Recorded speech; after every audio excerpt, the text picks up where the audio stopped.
Hello everyone, আসসালামু আলাইকুম। Welcome back to my YouTube channel. তোমাদের ভালোবাসায় আবারও চলে আসলাম একটি নতুন ভিডিওর সাথে। ভীষণ সুন্দর baby girl dress cutting and stitching tutorial নিয়ে। এই মেজারমেন্টটি 2 বছরের বাচ্চার জন্য পারফেক্ট মেজারমেন্ট। তো চলো বেশি কথা না বলে শুরু করা যাক। প্রথমে ফেব্রিকটাকে উল্টোভাবে ভাঁজ দিয়ে নেব। তারপরে ঘেরের কাপড়টা বের করে নেব। লম্বায় নিলাম 12 ইঞ্চি এবং ঘেরের চওড়ার জন্য নেব 30 ইঞ্চি। এবার কাটিং করে নেব। এখানে আমি আর সোজা দাগটা দিলাম না, তোমরা চাইলে স্কেলের সাহায্যে সোজা করে দাগটা দিয়ে তারপরে কাটিং করতে পারো। এবার সাইডের জয়েন্টটা কেটে দুটো পার্ট আলাদা করে দেব। ঘেরের জন্য কাপড় কাটা আমার ডান, এখানে আর কোনো কাজ নেই। প্রথমেই ওপরের অংশটা কেটে নেব। চওড়াই আছে 8 ইঞ্চি, লম্বার জন্য এখানে নিলাম আমি 8 ইঞ্চি। 8 ইঞ্চিতে মার্ক করে নিলাম, তারপরে মার্ক বরাবর কাটিং করে নেব। ব্যাক পার্টের জন্য সেম ভাবে কাপড়টা বের করে নেব। আগেরটা হয়েছে ফ্রন্ট পার্ট, কিন্তু ফ্রন্ট পার্টের থেকে ব্যাক পার্টে 1 ইঞ্চি কম কাপড় লাগবে, কারণ ফ্রন্ট পার্টে আমরা বোতাম সিস্টেম করব, তার জন্য 1 ইঞ্চি বেশি। ব্যাক পার্ট থেকে 1 ইঞ্চি কাপড় কেটে বাদ দিয়ে দেব। ফ্রন্ট পার্টের জন্য যেহেতু 1 ইঞ্চি বেশি নিয়েছিলাম, তাই 1 ইঞ্চিটা এখন মুড়িয়ে দিলাম, কারণ ব্যাক পার্ট এবং ফ্রন্ট পার্ট দুটো একসাথে কাটিং করব। এবার নিব পুটের মাপ। পুটের জন্য এখানে নিলাম আমি 5 ইঞ্চি। 5 ইঞ্চিতে মার্ক করে নেব। এবার ছাতির মাপ নিয়ে নেব। ছাতির জন্য 7 ইঞ্চি। এবার নিব মোহরার মাপ। মোহরার জন্য মাপ নিয়েছি 4.5 ইঞ্চি। এবার নিব কোমরের মাপ। কোমরের জন্য এখানে নিয়েছি 7 ইঞ্চি। এবার মোহরা শেপটা করে নেব। প্রথমেই দাগিয়ে নিলাম, তারপরে রাউন্ড করে শেপ করে নেব। মার্ক করা হয়ে গেছে, এবার মার্ক বরাবর কাটিং করে নেব। এবার কোমরের নিচটা 1/2 ইঞ্চি মতো কেটে বাদ দিয়ে দেব। কোন সাইডটা কাটছি আর কোন সাইডটা কাটছি না ভিডিওটা ভালো করে দেখলে ঠিক মতো বুঝতে পারবে। এখানে আমি একটু বেশি কেটে ফেলেছি। প্রথমেই আমি জয়েন্টটা কেটে দিয়েছিলাম, যেহেতু বোতাম প্লেট আর হবে তাই মিডিল বরাবর কেটে নিলাম।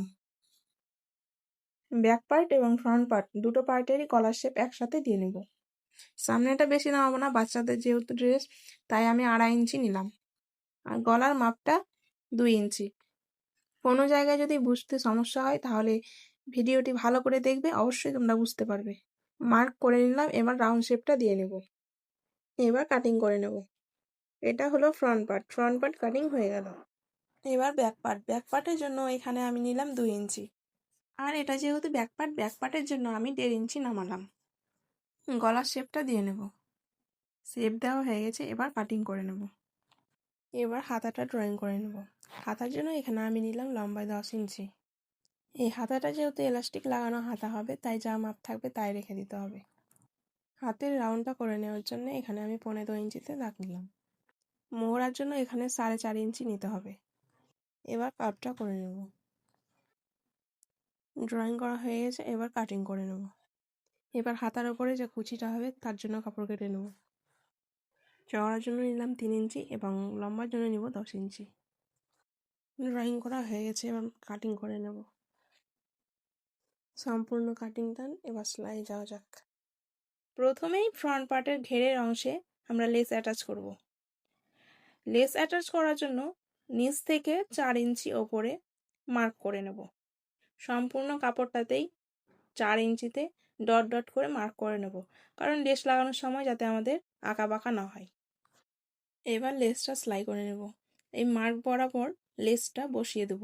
লেসের 2 সাইডে সরু অংশে সেলাই করে নিতে হবে। এই সেলাইটা খুব ধীর গতিতেই দিতে হবে, কারণ লেসের এই দিক ওই দিক যদি সেলাইটা পড়ে যায় তাহলে সেলাইটা কিন্তু আর অ্যাটাচ হবে না, তখন লেসটা খুলে আসবে। তাই যদি একটু আস্তে আস্তে সেলাইটা করা হয় তাহলে ঠিক মতো করে হয়ে যাবে। লেসের অপর সাইডটাও ঠিক একইভাবে সেলাই দিয়ে নিতে হবে। লেস অ্যাটাচ করা পার্টটা এবার উল্টে দিতে হবে। লেসের 2 সেলাইয়ের মিডিল বরাবর কাপড়টাকে কেটে দিতে হবে, কিন্তু খেয়াল রাখতে হবে লেসটা যেন কেটে না যায়। কাটিং করা হয়ে গেল।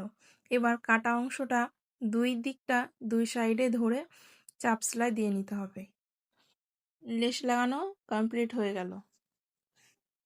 এবার মিডিল বরাবর ভাঁজ দিয়ে কাটিং করে নেব। তো কথা বলতে বলতে কাটিংটাও করে নিলাম, কারণ আগেই বলেছি এই ড্রেসটা সামনেটা বাটন প্লেটার সিস্টেম হবে। বোতাম পটি এবং ঘাট পটির জন্য 2 ইঞ্চি করে মার্জিন রেখে তারপরে বাকি অংশে কুচি করে নেব। আমি সবসময় একটা কথা বলি, যখন কুচি দেবে তখন অবশ্যই মেপে মেপে কুচি দিবে, তাহলে আর পরে কোনো সমস্যা হবে না, একদমই পারফেক্ট হয়ে যাবে। দেখো আমি মেপে মেপে দেওয়ার কারণে আমার কোনো সমস্যাই হলো না। অপর পাটটাও ঠিক একইভাবেই করে নিতে হবে। 2 ইঞ্চি মতো ঘাটপটি এবং বোতাম পটির জন্য বাদ দিয়ে বাকি অংশটা কুচি করে নেব। এবার ওপরের অংশের সঙ্গে ঘেরের অংশটা জয়েন্ট করে নিতে হবে। অপর পাটটাও ঠিক একইভাবেই জয়েন্ট করে নিতে হবে। এক্সট্রা সেফটির জন্য সবসময় আমি ডবল সেলাই করে নিই। ফ্রন্ট পার্টের দুটো পার্টেরই কাজ শেষ, এবার আমরা ব্যাক পার্টের কুচি করে নেব। ব্যাক পার্টের জন্য কোনো মার্জিন ছাড়াছাড়ি ব্যাপার নেই, ডিরেক্ট কুচি করে সেলাই করে দিতে হবে। ব্যাক পার্টটাও ঠিক একইভাবেই ওপরের অংশের সঙ্গে কুচির অংশটা জয়েন করে দিতে হবে। আমার ভিডিও যদি তোমাদের ভালো লাগে তাহলে অবশ্যই কমেন্ট করে জানাবে। এবার ব্যাক পার্ট এবং ফ্রন্ট পার্ট দুটো কাঁধ একসাথে অ্যাটাচ করে দেব। তোমরা চাইলে আগে বোতাম প্লেটার এবং ঘাট প্লেটারটা আগে করে তারপরে কাঁধটা জয়েন করতে পারো, কোনো সমস্যা নেই, এটা আগে করলেও কোনো সমস্যা নেই। এবার বাটন প্লেটারটা রেডি করে নেব। বাটন প্লেটারের জন্য 1 ইঞ্চি মুড়ে সেলাই করে নেব।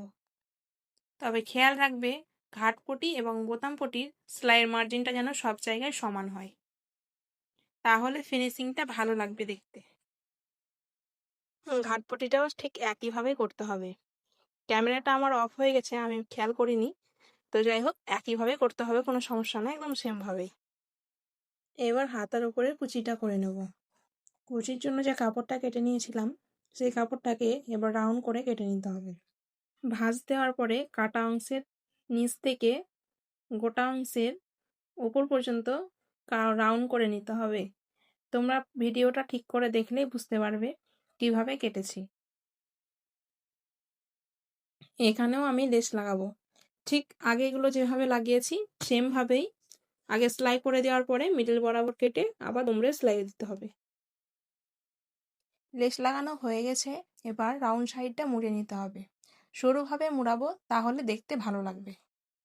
অপর পার্টটাও ঠিক একইভাবেই করে নেব, এটা দেখালাম না, ভিডিও অনেক লং হয়ে যাচ্ছে। হাতের ওপরটা তো বললাম কুচি হবে, তো কুচি তেমন হবে না, হালকা একটু ঢেউ খেলানোর মতো হবে, তার জন্য এখানে সেলাইয়ের নাম্বারটা বাড়িয়ে সেলাই করে নিলাম। তারপর সেলাইয়ের যে কোনো একটা সুতো ধরে টান দিলেই হালকা হালকা কুচি হয়ে যাবে। কুচিগুলো মাপ মতো ঠিকঠাক হয়ে গেলে আবার একটা ছোট নাম্বারে সেলাই করে দেব, যাতে আবার টানতে গিয়ে বেরিয়ে না আসে। এবার কুচির অংশটা ড্রেসের সাথে অ্যাটাচ করে দেব। অ্যাটাচ করা হয়ে গেল, অপর সাইডটাও ঠিক একইভাবেই অ্যাটাচ করে নেব। এবার হাতাটা রেডি করে নেব। আগেই বলেছি হাতাটা হবে ইলাস্টিক লাগানো।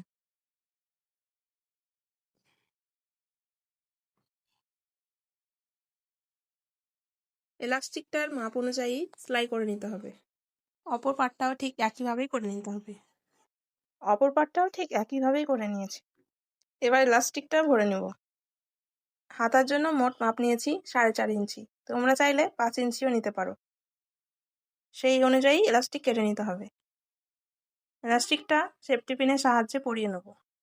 পরানো হয়ে গেছে, এবার ড্রেসের সাথে হাতাটা অ্যাটাচ করে নেব। অপর পাটটাও ঠিক একইভাবে করে নিব। হাতা লাগানো হয়ে গেল, এবার হাতা এবং সাইডটা একসাথে সেলাই করে দেব। অপর সাইডটাও ঠিক একইভাবে করে নেব। এবার নিচটা মুড়ে নেব। এবার গলাটার কাজ। গলাতে আমি এক্সট্রা কাপড় লাগাবো, তার জন্য এক্সট্রা কাপড় নিলাম। এই কাপড়টা আড়াআড়িভাবে কেটে নিতে হবে। এবার ড্রেসটা উল্টো এবং যে কাপড়টা লাগাবো সেই কাপড়টা উল্টো রেখে সেলাই করে নিতে হবে। এবার ড্রেসটাকে সোজা করে নিয়ে মুড়িয়ে সেলাই করে দিতে হবে। কিভাবে মুড়াচ্ছি তোমরা ভিডিওতে ভালো করে দেখলেই বুঝতে পারবে। এই যে আমার ড্রেসের ফাইনাল লুক। অফ ক্যামেরায় আমি ঘাট বোতামগুলো করে নিয়েছি, তো তোমরাই জানাও ড্রেসটা কেমন লাগছে, অবশ্যই কমেন্ট করে জানাবে। ইনশাআল্লাহ নেক্সট ভিডিও খুব তাড়াতাড়ি চলে আসবে।